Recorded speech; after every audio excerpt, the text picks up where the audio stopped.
Să ne ridicăm și să deschidem Sfintele Scripturi la Evanghelia după Ioan, capitolul 11, și vom citi din cuvântul Domnului de la versetul 47 până la 57, deci până la sfârșit. Și unde cuvântul Domnului spune așa: Atunci preoții cei mai de seamă și fariseii au adunat soborul și au zis: Ce vom face? Omul acesta face multe minuni. Dacă îl vom lăsa așa, toți vor crede în el și vor veni romanii și ne vor nimici și locul nostru și neamul. Unul din ei, Caiafa, care era mare preot în anul acela, le-a zis: Voi nu știți nimic. Oare nu vă gândiți că este în folosul vostru să moară un singur om pentru norod și să nu piară tot neamul? Dar lucrul acesta nu l-a spus de la el, ci fiindcă era mare preot în anul acela, a prorocit că Iisus avea să moară pentru neam.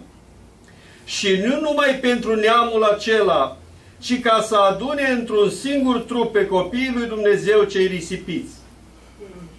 Din ziua aceea au hotărât să-l omoare.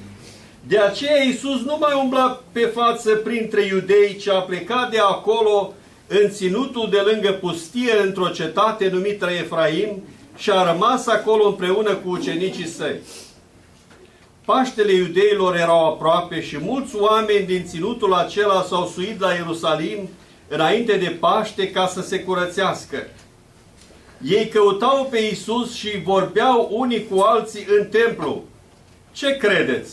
N-are să vină la praznic? Iar preoții cei mai de seamă și farisei porunciseră că dacă va ști cineva unde este, să le dea de știre ca să-l prindă. Amin. Amin.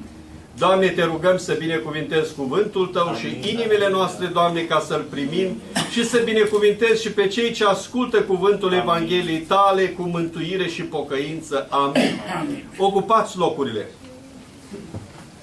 Stimați frați și surori, așa după cum am spus și azi dimineață, eu am un studiu biblic în legătură cu patimile Mântuitorului și le am în această carte care se intitulează Patimile Mântuitorului. Și de această dată, deci am intitulat predica de această dată Urcarea Domnului Iisus Hristos la Ierusalim. Aș vrea să vă spun că baza credinței noastre creștine este opera de mântuire a păcatelor omenirii care a fost efectuată de Domnul Iisus Hristos, și aceasta își are punctul culminant în suferințele, moartea, învierea și înălțarea Domnului Iisus Hristos la cer. Acum vedeți că oamenii sărbătoresc Crăciunul și l-au împodobit și l-au comercializat așa de mult, dar vedeți că Biblia pune accentul pe această lucrare și Apostolul Pavel subliniază aceasta în 1 Corinteni, capitolul 15 cu 3. V-am învățat înainte de toate, așa cum am primit și eu, că Hristos a murit pentru păcatele noastre după Scripturi, că a fost îngropat și a înviat a treia zi după Scripturi, că s-a arătat lui Chifa, apoi celor 12. Pentru a înțelege adevărata semnificație a operei de mântuire a lui Dumnezeu, este important ca noi să avem cunoștințe temeinice legate de acest eveniment decisiv din perioada de sfârșit a Domnului Iisus Hristos aici pe pământ. De aceea, în studiul patimilor Mântuitorului ne vom folosi de cele 4 evanghelii și fiecare evanghelist, fiecare autor a acestor evanghelii descrie aceste evenimente dramatice în termenii lor proprii, cu mici diferențe, dar fie ca Duhul Sfânt să ne dea lumină ca noi să putem înțelege importanța lor. Totodată este important ca să vedem ce spun istoricii despre aceste evenimente. Noi să privim la topografia orașului Ierusalim, la locurile istorice unde au avut loc aceste evenimente, precum și la recentele descoperiri arheologice, incluzând cele din anul 1968, când au fost găsite oasele unui om care a fost răstignit în prima jumătate a secolului I după Hristos. De asemenea, manuscrisele care au fost găsite la Marea Moartă ajută pe cercetătorii Bibliei ca să înțeleagă mai bine aceste evenimente. Este important faptul că în anul 2002 s-a găsit în Ierusalim o urnă funerară despre care revista biblică de arheologie spune că există de prin anul 63 după Hristos. Această urnă funerară era de forma unei cutii dreptunghiulare de piatră unde se păstrau osemintele celor decedați. Pentru o perioadă de 200 de ani din jurul nașterii Domnului Iisus Hristos, sute de astfel de relicve au fost descoperite datând de peste 2000 de ani. Deci trupurile decedaților erau puse în mormânt, iar după un an oasele lor erau puse în aceste cutii de piatră și erau păstrate.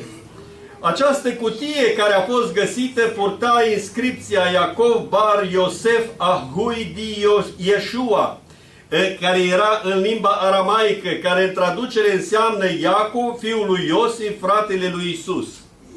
André Lemaire, de la Universitatea din Sorbona din Paris, a verificat inscripția de pe cutie care era autentică și cu scrierile care datau din primul secol. Deci, înainte de a trata începutul acestor evenimente din săptămâna Patimilor, ar trebui ca noi să facem o privire a evenimentelor anterioare. În Luca, capitolul 17, este scris, și cu versetul 11 este scris: Iisus mergea spre Ierusalim și a trecut printre Samaria și Galileea. Faptul că atât Matei și Luca menționează Samaria și Galileea ne arată faptul că după ce Domnul a plecat din Efraim, a făcut un mic detur prin sudul Galileei pentru a se întâlni cu cei ce trebuiau să-L însoțească în lucrarea de la Ierusalim pentru a sărbători Paștele. Atât Marcu cât și Matei menționează că în timpul călătoriei prin Peria, după Isus au mers multe gloate și acolo a vindecat pe cei bolnavi. În Luca, capitolul 17, este descris faptul că Domnul Iisus a vindecat pe cei 10 leproși. Aceștia, când l-au văzut de departe, și-au ridicat glasul și au spus: Învățătorule Iisuse, ai milă de noi! Domnul Iisus le-a spus: duceți-vă și arătați-vă preoților. Pe când se duceau aceștia, au fost curățiți. Unul din ei, când s-a văzut vindecat, s-a întors și a venit și l-a slăvit pe Dumnezeu cu glas tare, s-a aruncat la picioarele Domnului Iisus Hristos și a mulțumit, și acesta era samaritean. După ce a părăsit Peria, Iisus a trecut Iordanul cu ucenicii săi și s-a îndreptat spre Ierihon. Luca menționează în capitolul 18, versetele 30 și 31 următoarele: Iisus a luat cu sine pe cei 12 și le-a zis: Iată că ne suim la Ierusalim și tot ce a fost scris prin proroci despre Fiul omului se va împlini, căci va fi dat în mâna neamurilor, îl vor batjocorî, îl vor urî, îl vor scuipa și după ce îl vor bate cu nuiele, îl vor omorî, dar a treia zi va învia. Ei n-au înțeles nimic din aceste lucruri, căci vorbirea aceasta era ascunsă pentru ei și nu pricepeau ce le spunea Iisus Hristos.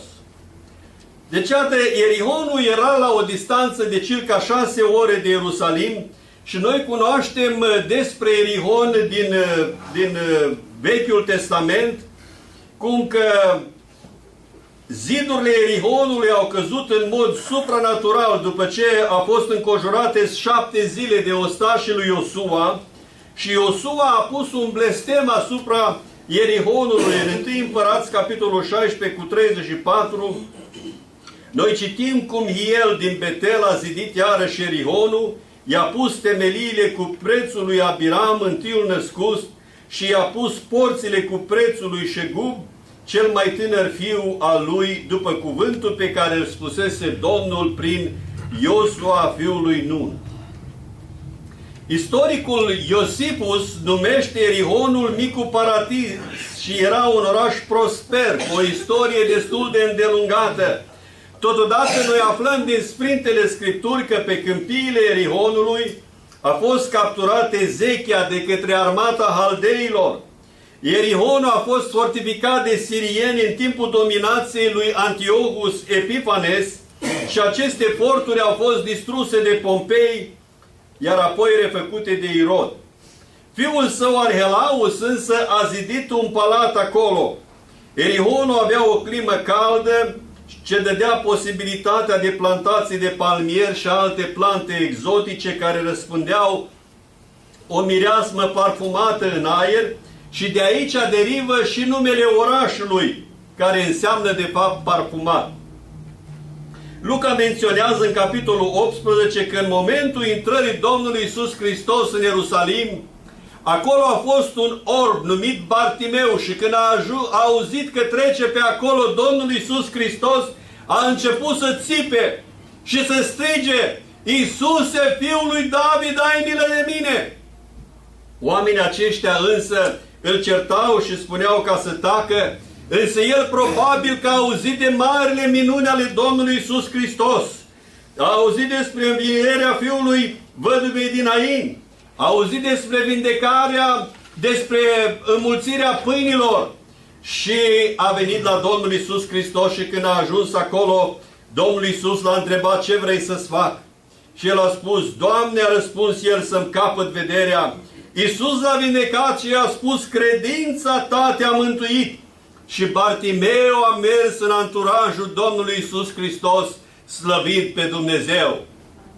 Deci, iată, omul acesta a fost eliberat de întuneric, a fost eliberat de condiția aceea de cerșetor, a fost un om sănătos și a putut să muncească și a putut să meargă după Iisus Hristos.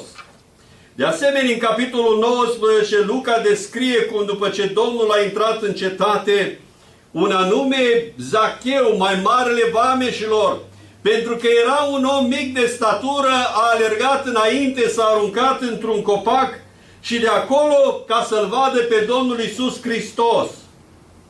Dar vedeți, Domnul Iisus Hristos, El care știa ce este în inima omului, când a ajuns în dreptul copacului, în dreptul dudului, s-a uitat în sus și a spus: Zacheie, dă-te jos, căci astăzi vreau să intru în casa ta. Deci iată, Domnul Iisus Hristos l-a mântuit pe Zacheu, i-a schimbat inima. În urma întâlnirii lui Zacheu cu Domnul Iisus Hristos, acesta spune: Doamne, da, jumătate din avuția mea o dau săracilor și dacă am năpăstuit pe cineva, dau înapoi împătrit. Câți dintre noi care ne-am întors la Domnul Iisus Hristos am putea să facem o astfel de mărturisire de credință? Din declarațiile lui Zacheu, noi deducem faptul că deși vameșii erau oameni necinstiți, acest om era un om corect, pentru că altfel nu putea să spună că dacă am năpăstuit pe cineva, dau înapoi împătrit. Din Erihon, Iisus se duce în Betania. El este chemat de urgență de surorile lui Lazar, care deja murise. Învierea lui Lazar a fost un eveniment deosebit în viața Mântuitorului și vedem că împreună cu Maria și Marta, surorile Domnului Iisus Hristos, Marta îi spune: dacă ai fi fost aici, fratele nostru nu ar fi murit. Dar știm că și acum orice vei cere de la Dumnezeu, Dumnezeu îți va da. Și Domnul Iisus Hristos îi spune: fratele tău va învia. Știu că va învia în ziua de apoi, a răspuns Marta, la care Domnul Iisus Hristos îi spune: eu sunt învierea și viața. Cine crede în mine, chiar dacă ar fi murit, va trăi. Și oricine trăiește și crede în mine nu va muri niciodată, slăvit să fie Dumnezeu. Domnul Iisus s-a îndreptat spre mormântul lui Lazar și în Ioan capitolul 11 cu 35 este scris că Iisus plângea. Deci când au văzut iudeii lucrul acesta, au exclamat: iată cât de mult îl iubea. Când Domnul Iisus Hristos ajunge la mormântul lui Lazar, spune: Tată, îți mulțumesc că m-ai ascultat, știam că întotdeauna mă asculți, dar vorbesc astfel pentru norodul care stă împrejur ca să creadă că Tu m-ai trimis. După această rugăciune, Domnul Iisus Hristos strigă cu glas tare: Lazare, vino afară! Și mortul a ieșit afară. Biblia spune că cu mâinile și picioarele legate cu fâșini de pânză și fața înfășată într-un ștergar. Domnul Iisus Hristos le-a spus: dezlegați-l și lăsați-l să meargă. Domnul Iisus Hristos la mormântul lui Lazar a dovedit că este într-adevăr învierea și viața. După cum Dumnezeu dă viață, tot așa și Fiul are putere să dea viață. El are putere asupra morții, ba mai mult decât atât. El are putere să dea oilor sale viață veșnică. El a spus: oile mele ascultă glasul meu. Eu le cunosc. Ele vin după mine. Ele îmi dau viață veșnică. În veac nu vor peri și nimeni nu le va smulge din mâna mea. Este scris în Ioan capitolul 10, versetele 27 și 28. Iisus atunci avea putere ca să învieze toți morții acolo la mormântul lui Lazar, toți morții care erau în acel cimitir. Dar vedeți că mulți iudei care erau acolo au crezut în Iisus Hristos, dar alții au raportat lucrarea aceasta saducheilor și cărturarilor care se împotriveau învățăturii lui Iisus. Aceștia îl acuzau că vindecă pe oameni în ziua sabatului, că se proclamă pe El însuși Fiul lui Dumnezeu, că încalcă într-un fel sau altul datina bătrânilor și sabatul. Dar învierea lui Lazar era o minune pe care nimeni nu putea tămădui. Nu putea tăgădui. Ioan ne dă apoi informații importante în legătură cu săptămâna patimilor, pe care teologii o mai numesc și săptămâna sfântă sau săptămâna mare. În Ioan 12:1 este scris că Iisus a venit în Betania cu 6 zile înainte de Paște. Aceasta ne ajută ca noi să stabilim cronologia evenimentelor din săptămâna patimilor. Sabatul începea vinerea seara după apusul soarelui și continua până la sfințitul soarelui sâmbătă seara și Iisus a ajuns împreună cu ucenicii săi în Betania vinerea după amiază, înainte de asfințitul soarelui, deoarece la asfințitul soarelui orice călătorie trebuia ca să înceteze. Apoi intrarea triumfală a Domnului Iisus Hristos în Ierusalim a avut loc duminica. Deci în a treia zi a avut loc izgonirea vânzătorilor din templu.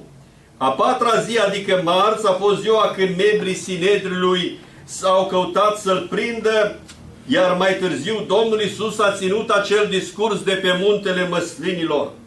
În după-amiaza aceleiași zile are loc ungerea Domnului Iisus Hristos cu mir în Betania, în casa lui Simon leprosul. Evangheliile nu ne dau detalii despre activitatea Domnului Iisus Hristos în ziua de miercuri. În ziua de joi dimineața, adică a 6-a zi, Iisus amintește ucenicilor săi ca să facă pregătiri pentru a mânca Paștele.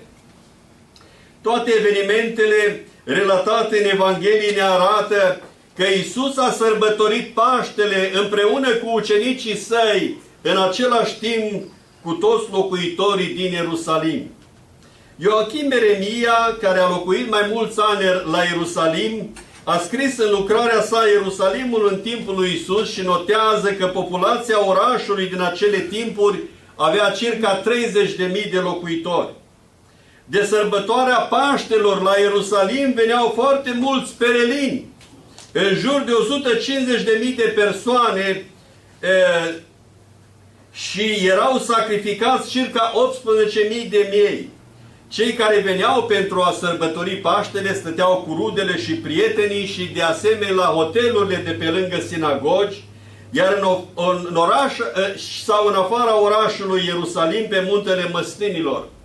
Sursele istorice ne spun că mormintele erau vopsite în alb pentru a preveni pe pelerini să calce pe ele și în felul acesta ei deveneau necurați și nu puteau ca să sărbătorească Paștele. mulți oameni mergeau după Iisus și ucenicii Lui. Se apropia sărbătoarea Paștelor, când pretutindeni mulțimi de oameni se urcau la Ierusalim, pentru acest praznic. Și Ioan spune în capitolul 11, versetul 47 și 48. Atunci preoții cei mai de seamă și farisei au adunat soborul și au zis: ce vom face? Omul acesta face multe minuni. Dacă îl vom lăsa așa, toți vor crede în el și vor veni romanii și ne vor nimici locul nostru și neamul. Acum marii preoți se temeau de o revoltă a poporului, precum și de represalii din partea romanilor. Istoricii ne spun că prin anul 4 după Hristos, după moartea lui Irod, a fost o revoltă când sub generalul Varus romanii au răstignit 2000 de persoane. Sinedriul era un organ politico-religios care era format din 71 de persoane și partida fariseilor era în majoritate, iar saducheii erau în minoritate. Iosif Caiafa era mare preot în anul acela și istoricii ne informează despre Caiafa că a fost mare preot între anii 18 și 36. Versetul 49 din capitolul 11 ne spune despre Caiafa că era mare preot în anul acela și probabil că Ioan se referă la anul evenimentului morții Domnului Isus Hristos. Acum guvernatorul roman putea să înlocuiască pe marele preot oricând dorea. De aceea posibilitatea unei revolte împotriva Romei în speranța unei împărății mesianice ar amenința nu numai națiunea iudaică, dar și poziția aceasta de privilegiați din Sinedriu, precum și a marelui preot. Deci nu la întâmplare Caiafa spune: voi nu știți nimic. Oare nu vă gândiți că este în folosul nostru să moară un singur om pentru norod și să nu piară tot neamul? Deci modul cum se adresează Caiafa Sinedriului denotă aroganța, precum și frica aceasta de a-și pierde poziția de mare preot în eventualitatea când romanii ar interveni și ar înăbuși o revoltă împotriva lor. Ioan menționează că lucrul acesta nu l-a spus de la el de fapt, ci fiindcă era mare preot în anul acela, a prorocit că Iisus avea să moară pentru neam și nu numai pentru neamul acela, ci să adune într-un singur trup pe copiii lui Dumnezeu. Acum aș dori să ne concentrăm atenția la versetul 50, pentru că este foarte important. În textul original din greacă sunt două cuvinte sinonime, laos și ethnos. În expresia este în folosul vostru ca un singur om să moară pentru norod este folosit cuvântul laos. Iar în expresia să nu moară tot norod, neamul, aici în a doua parte a versetului este folosit cuvântul ethnos. În Noul Testament cuvântul laos este termenul folosit în exclusivitate pentru Israel, dar ethnos este un cuvânt care este folosit pentru neamuri. Deci aici Caiafa folosește ethnos referindu-se la Israel și nu și-a dat seama de importanța acestor cuvinte, că prin suferințele, moartea și învierea glorioasă a Domnului vor rezulta ce este scris în versetul 52. Și nu numai pentru neamul acela, ci să adune într-un singur trup pe copiii lui Dumnezeu cei risipiți, adică iudeii și neamuri din întreaga lume, și aceștia să devină membri a marii familii a lui Dumnezeu, slăvit să fie El. Aleluia. Neamurile, deși nu au drept de cetățenie în Israel, prin moartea și învierea Domnului Iisus Hristos au fost înfiați și li s-a dat dreptul să se numească copii al lui Dumnezeu. Așa că profeția lui Caiafa s-a împlinit întru totul în patimile Mântuitorului. Versetele următoare ne spun: din ziua aceea au hotărât să-L omoare, de aceea Iisus nu mai umbla pe față printre iudei, ci a plecat de acolo în ținutul de lângă pustie, într-o cetate numită Efraim, și a rămas acolo cu ucenicii săi. Opoziția față de învățătura Domnului Iisus Hristos a fost că El învăța pe oameni ca unul care avea putere. De aceea Nicodim, când a venit la el spune: învățătorule, știm că ești un învățător venit de la Dumnezeu, căci nimeni nu poate face semnele pe care le faci tu dacă nu este Dumnezeu cu el. Fariseii au recunoscut că Iisus face minuni și că ei nu câștigă nimic și au spus: iată căci lumea se duce după el. Învățătura lui Iisus Hristos încă după 2000 de ani are aceeași putere și valabilitate de a mântui pe oameni și de a-i face vrednici pentru împărăția lui Dumnezeu. Aleluia. De altfel, Apostolul Pavel spune că Iisus Hristos este același ieri, astăzi și în veac. Cei care l-au primit pe Iisus Hristos ca mântuitor personal au experimentat iertarea păcatelor, au primit puterea Duhului Sfânt, au și puterea de a face minuni, de a scoate dragi, de a vindeca pe bolnavi și de a vorbi în limbi noi. De aceea și noi care suntem urmași ai Domnului Iisus Hristos în secolul 21, trebuie să predicăm suferințele, moartea și învierea Domnului Iisus Hristos, spunând tuturor oamenilor că trebuie să se pocăiască și să se întoarcă la Dumnezeu pentru a fi mântuiți. Amin? Amin. În nimeni altul nu este mântuire decât în numele Domnului Iisus Hristos. Jertfa sa și sângele său are aceeași putere și valabilitate pentru a spăla păcatele oamenilor. El a chemat oamenii la el și le-a spus: veniți la mine voi toți cei trudiți și împovărați și eu vă voi da odihnă. Aceasta înseamnă că toți oamenii, fără excepție, de rasă, de limbă, de naționalitate, de educație, sunt păcătoși și că au nevoie de mântuire și numai Iisus Hristos le poate oferi odihnă adevărată pentru sufletele lor. De aceea, în încheiere, eu chem pe toți oamenii la pocăința, la mântuirea lui Dumnezeu oferită prin jertfa Domnului Iisus Hristos.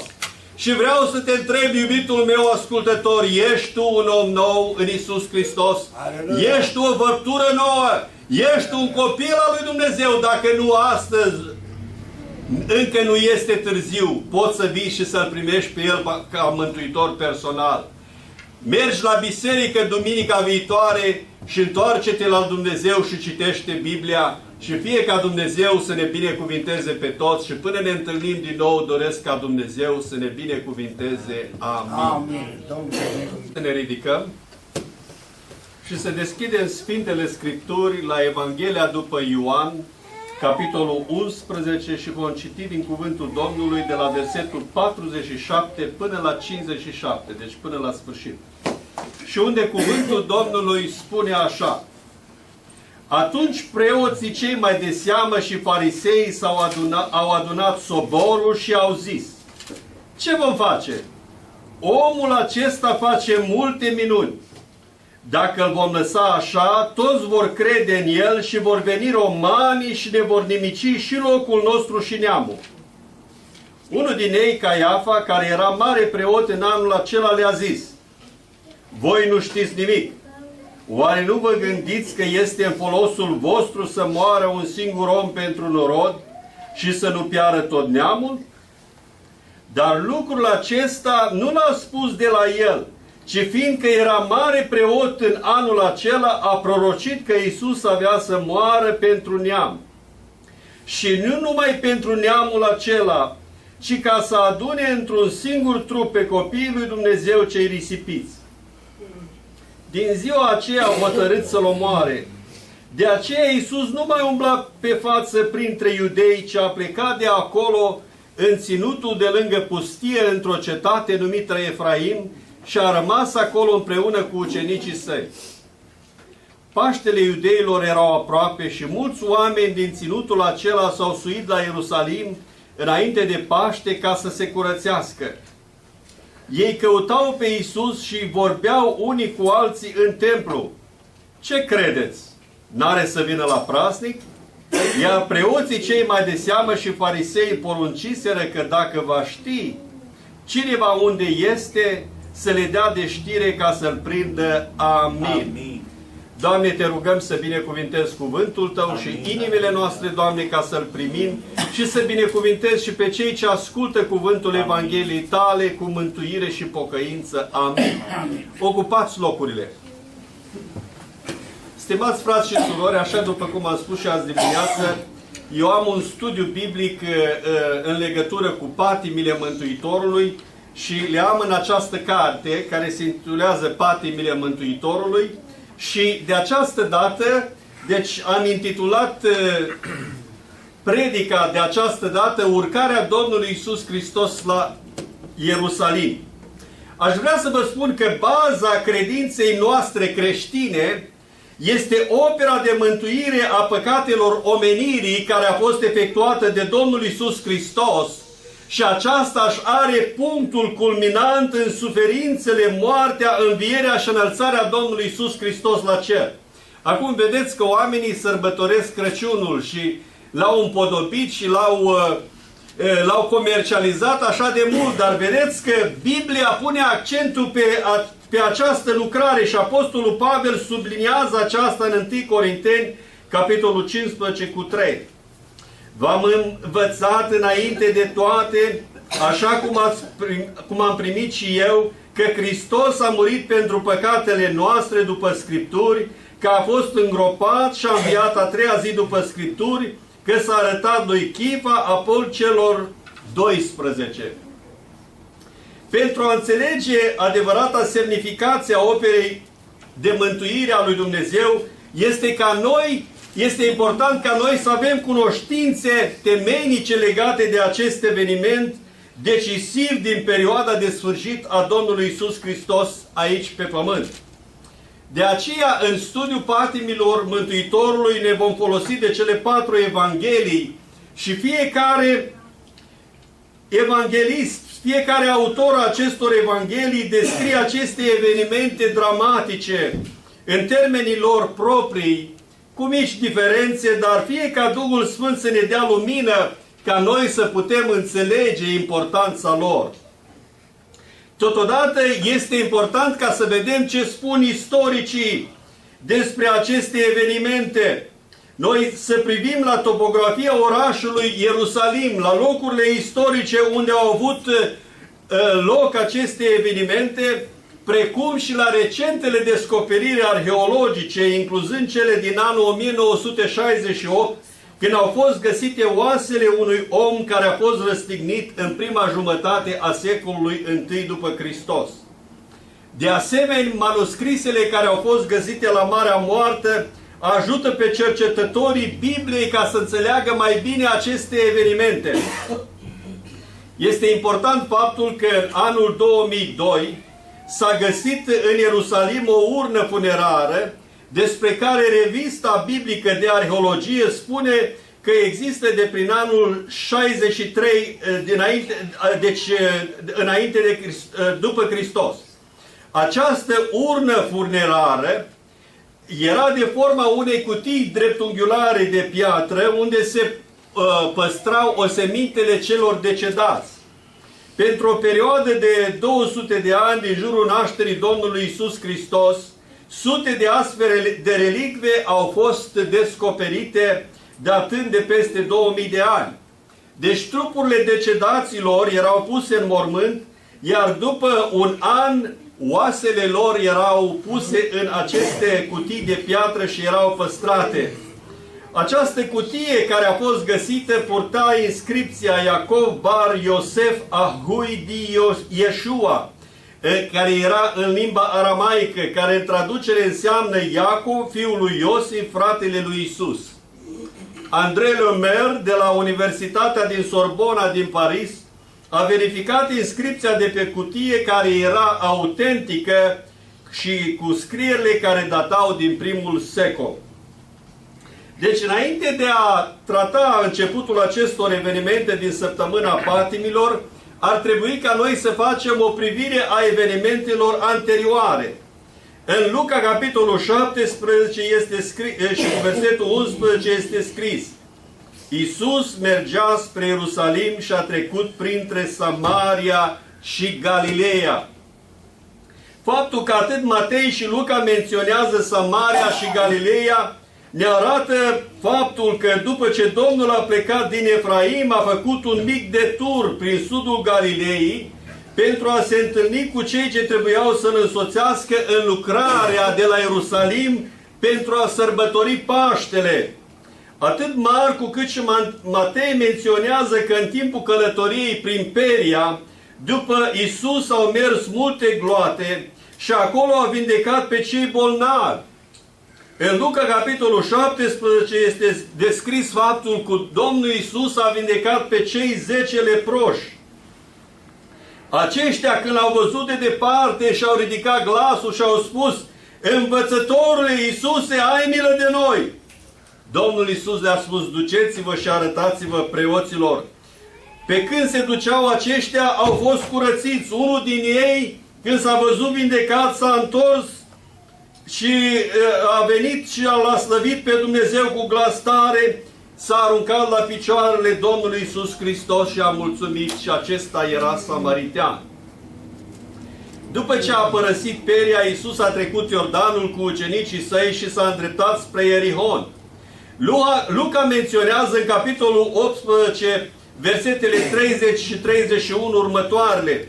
Iisus a luat cu sine pe cei 12 și le-a zis: Iată că ne suim la Ierusalim și tot ce a fost scris prin proroci despre Fiul omului se va împlini, căci va fi dat în mâna neamurilor, îl vor batjocorî, îl vor urâ, îl vor scuipa și după ce îl vor bate cu nuiele, îl vor omorî, dar a treia zi va învia. Ei n-au înțeles nimic din aceste lucruri, căci vorbirea aceasta era ascunsă pentru ei și nu pricepeau ce le spunea Iisus Hristos. Deci, iată, Ierihonul era la o distanță de circa 6 ore de Ierusalim și noi cunoaștem despre Ierihon din Vechiul Testament cum că zidurile Ierihonului au căzut în mod supranatural după ce a fost înconjurate 7 zile de ostașii lui Iosua, și Iosua a pus un blestem asupra Ierihonului. În 1 Împărați, capitolul 16 cu 34, noi citim cum Hiel din Betel a zidit iarăși Ierihonul, i-a pus temeliile cu prețul lui Abiram, întâiul născut, și i-a pus porțile cu prețul lui Șegub, cel mai tânăr fiu al lui, după cuvântul pe care îl spusese Domnul prin Iosua fiul lui Nun. Istoricul Iosifus numește Ierihonul Micul Paradis și era un oraș prosper, cu o istorie destul de îndelungată. Totodată noi aflăm din Sfintele Scripturi că pe câmpiile Ierihonului a fost capturat Ezechia de către armata haldeilor. Ierihonul a fost fortificat de sirieni în timpul dominației lui Antiochus Epifanes și aceste forturi au fost distruse de Pompei, iar apoi refăcute de Irod. Fiul său Arhelaus însă a zidit un palat acolo. Ierihonul avea o climă caldă ce dădea posibilitatea de plantații de palmier și alte plante exotice care răspândeau o mireasmă parfumată în aer, și de aici derivă și numele orașului, care înseamnă de fapt parfumat. Luca menționează în capitolul 18 că în momentul intrării Domnului Iisus Hristos în Ierusalim, acolo a fost un orb numit Bartimeu și când a auzit că trece pe acolo Domnul Iisus Hristos, a început să țipe și să strige: Iisuse, Fiul lui David, ai milă de mine! Oamenii aceștia însă îl certau și spuneau ca să tacă, însă el probabil că a auzit de marile minuni ale Domnului Iisus Hristos, a auzit despre învierea fiului văduvei din Nain, a auzit despre vindecarea, despre înmulțirea pâinilor și a venit la Domnul Iisus Hristos și când a ajuns acolo, Domnul Iisus l-a întrebat: ce vrei să-ți fac? Și el a spus: Doamne, a răspuns el, să-mi capăt vederea. Iisus l-a vindecat și i-a spus: credința ta te-a mântuit. Și Bartimeu a mers în anturajul Domnului Iisus Hristos, slăvit pe Dumnezeu. Deci, iată, omul acesta a fost eliberat de întuneric, a fost eliberat de condiția aceea de cerșetor, a fost un om sănătos și a putut să muncească și a putut să meargă după Iisus Hristos. De asemenea, în capitolul 19, Luca descrie cum după ce Domnul a intrat în cetate, un anume Zacheu, mai marele vameșilor, pentru că era un om mic de statură, a alergat înainte, s-a aruncat într-un copac și de acolo ca să-L vadă pe Domnul Iisus Hristos. Dar vedeți, Domnul Iisus Hristos, El care știa ce este în inima omului, când a ajuns în dreptul copacului, în dreptul dudului, s-a uitat în sus și a spus: Zacheie, dă-te jos, căci astăzi vreau să intru în casa ta. Deci iată, Domnul Iisus Hristos l-a mântuit pe Zacheu, i-a schimbat inima. În urma întâlnirii lui Zacheu cu Domnul Iisus Hristos, acesta spune: Doamne, da, jumătate din avuția mea o dau săracilor și dacă am năpăstuit pe cineva, dau înapoi împătrit. Câți dintre noi care ne-am întors la Domnul Iisus Hristos am putea să facem o astfel de mărturisire de credință? Din declarațiile lui Zacheu, noi deducem faptul că deși vameșii erau oameni necinstiți, acest om era un om corect, pentru că altfel nu putea să spună că dacă am năpăstuit pe cineva, dau înapoi împătrit. Din Erihon, Iisus se duce în Betania. El este chemat de urgență de surorile lui Lazar, care deja murise. Învierea lui Lazar a fost un eveniment deosebit în viața Mântuitorului și vedem că împreună cu Maria și Marta, surorile Domnului Iisus Hristos, Marta îi spune: dacă ai fi fost aici, fratele nostru nu ar fi murit. Dar știm că și acum orice vei cere de la Dumnezeu, Dumnezeu îți va da. Și Domnul Iisus Hristos îi spune: fratele tău va învia. Știu că va învia în ziua de apoi, a răspuns Marta, la care Domnul Iisus Hristos îi spune: eu sunt învierea și viața. Cine crede în mine, chiar dacă ar fi murit, va trăi. Și oricine trăiește și crede în mine nu va muri niciodată, slăvit să fie Dumnezeu. Domnul Iisus a îndreptat spre mormântul lui Lazar și în Ioan capitolul 11 cu 35 este scris că Iisus plângea. Deci când au văzut iudeii lucrul acesta, au exclamat: iată cât de mult îl iubea. Când Domnul Iisus Hristos ajunge la mormântul lui Lazar, spune: Tată, îți mulțumesc că m-ai ascultat, știam că întotdeauna mă asculți, dar vorbesc astfel pentru norodul care stă împrejur ca să creadă că Tu m-ai trimis. După această rugăciune, Domnul Iisus Hristos strigă cu glas tare: Lazare, vino afară! Și mortul a ieșit afară. Biblia spune că cu mâinile și picioarele legate cu fășini de pânză și fața înfășată într-un ștergar. Domnul Iisus Hristos le-a spus: dezlegați-l și lăsați-l să meargă. Domnul Iisus Hristos la mormântul lui Lazar a dovedit că este într-adevăr învierea și viața. După cum Dumnezeu dă viață, tot așa și Fiul are putere să dea viață. El are putere asupra morții, ba mai mult decât atât. El are putere să dea oilor sale viață veșnică. El a spus: oile mele ascultă glasul meu. Eu le cunosc. Ele vin după mine. Ele îmi dau viață veșnică. În veac nu vor peri și nimeni nu le va smulge din mâna mea. Este scris în Ioan capitolul 10, versetele 27 și 28. Iisus atunci avea putere ca să învieze toți morții acolo la mormântul lui Lazar, toți morții care erau în acel cimitir. Dar vedeți că mulți iudei care erau acolo au crezut în Iisus Hristos, dar alții au raportat lucrarea aceasta saducheilor și cărturarilor care se împotriveau învățăturii lui Iisus. Aceștia îl acuzau că vindecă pe oameni în ziua sabatului, că se proclamă pe el însuși Fiul lui Dumnezeu, că încalcă într-un fel sau altul datina bătrânilor și sabatul. Dar învierea lui Lazar era o minune pe care nimeni nu putea tămădui. Nu putea tăgădui. Ioan ne dă apoi informații importante în legătură cu săptămâna patimilor, pe care teologii o mai numesc și săptămâna sfântă sau săptămâna mare. În Ioan 12:1 este scris că Iisus a venit în Betania cu 6 zile înainte de Paște. Aceasta ne ajută ca noi să stabilim cronologia evenimentelor din săptămâna patimilor.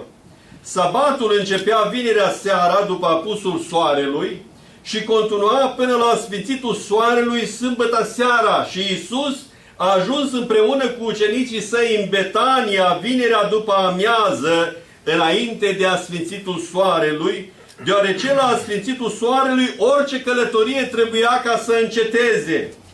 Apoi intrarea triumfală a Domnului Iisus Hristos în Ierusalim a avut loc duminica. Deci în a 3-a zi a avut loc izgonirea vânzătorilor din templu. A 4-a zi, adică marți, a fost ziua când membrii Sinedriului s-au căutat să-L prindă, iar mai târziu Domnul Iisus a ținut acel discurs de pe muntele Măslinilor. În după-amiaza aceleași zile are loc ungerea Domnului Iisus Hristos cu mir în Betania, în casa lui Simon leprosul. Evangheliile nu ne dau detalii despre activitatea Domnului Iisus Hristos în ziua de miercuri. În ziua de joi dimineața, adică a 6-a zi, Iisus amintește ucenicilor săi ca să facă pregătiri pentru a mânca Paștele. Toate evenimentele relatate în Evanghelie ne arată că Iisus a sărbătorit Paștele împreună cu ucenicii săi, în același timp cu toți locuitorii din Ierusalim. Ioachim Eremia, care a locuit mai mulți ani la Ierusalim, a scris în lucrarea sa Ierusalimul în timpul lui Iisus și notează că populația orașului din acele timpuri avea circa 30.000 de locuitori. De sărbătoarea Paștelor la Ierusalim veneau foarte mulți perelini, în jur de 150.000 de persoane, și erau sacrificați circa 18.000 de miei. Cei care veneau pentru a sărbători Paștele stăteau cu rudele și prietenii și de asemenea la hotelurile de pe lângă sinagogi, iar în oraș sau în afara orașului Ierusalim pe muntele Măslinilor. Sursele istorice ne spun că mormintele erau vopsite în alb pentru a preveni pe pelerini să calce pe ele și în felul acesta ei deveneau necurați și nu puteau ca să sărbătorească Paștele. Mulți oameni mergeau după Iisus și ucenicii Lui. Se apropia sărbătoarea Paștelor, când pretutindeni mulțimi de oameni se urcau la Ierusalim, pentru acest praznic, și Ioan spune în capitolul 11, versetul 47 și 48.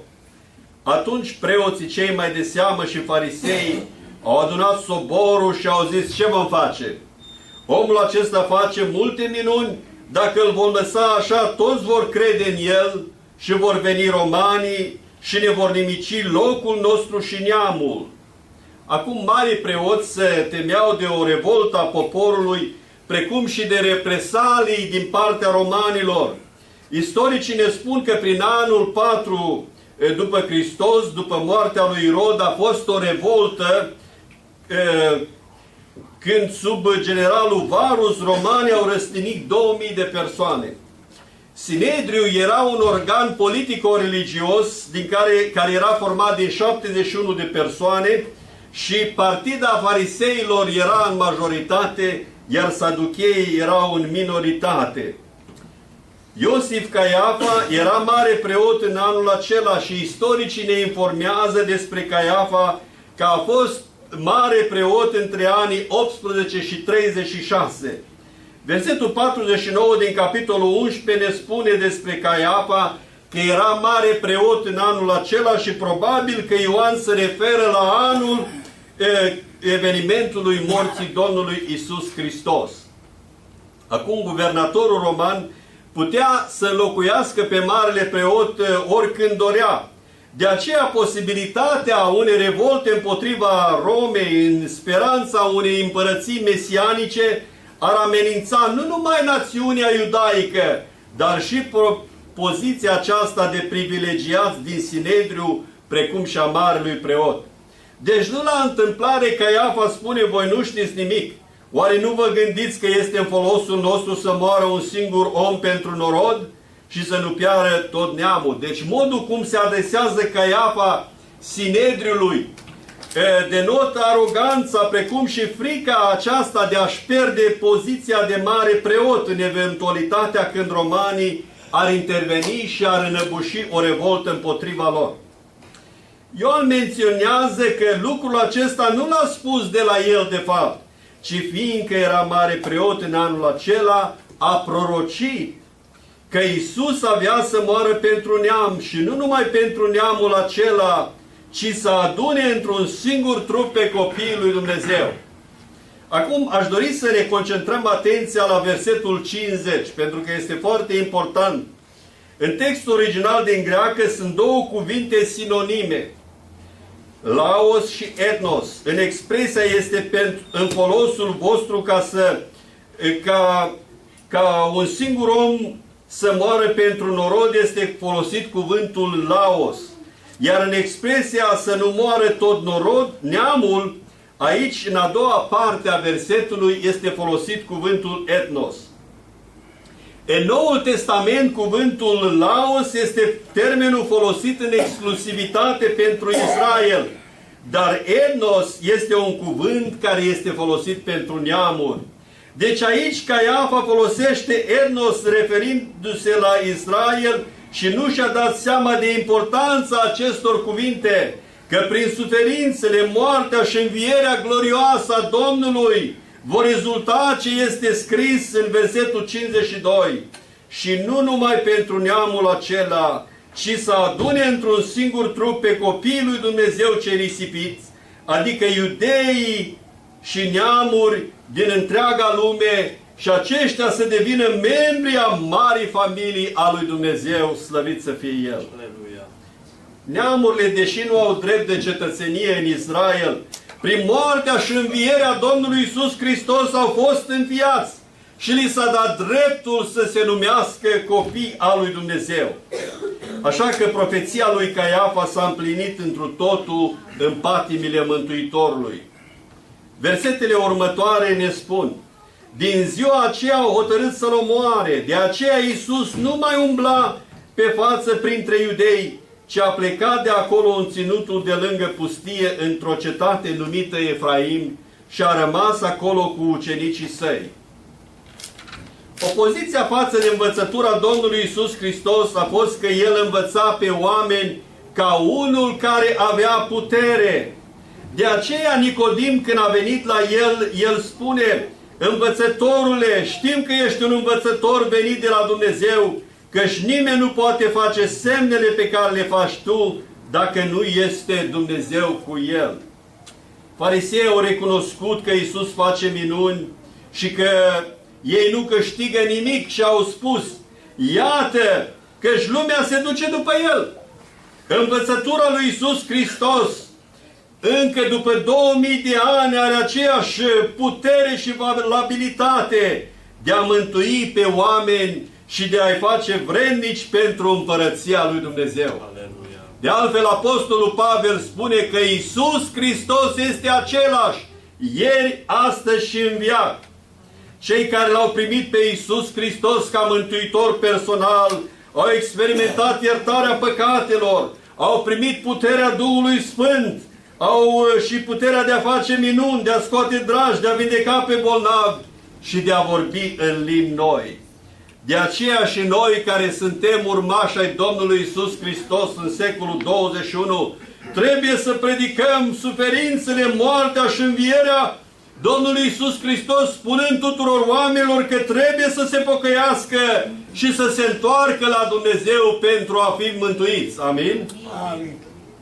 În nimeni altul nu este mântuire decât în numele Domnului Iisus Hristos. Jertfa sa și sângele Său are aceeași putere și valabilitate pentru a spăla păcatele oamenilor. El a chemat oamenii la El și le-a spus: veniți la mine voi toți cei trudiți și împovărați și eu vă voi da odihnă. Aceasta înseamnă că toți oamenii, fără excepție, de rasă, de limbă, de naționalitate, de educație, sunt păcătoși și că au nevoie de mântuire și numai Iisus Hristos ne poate oferi odihnă adevărată pentru sufletele lor.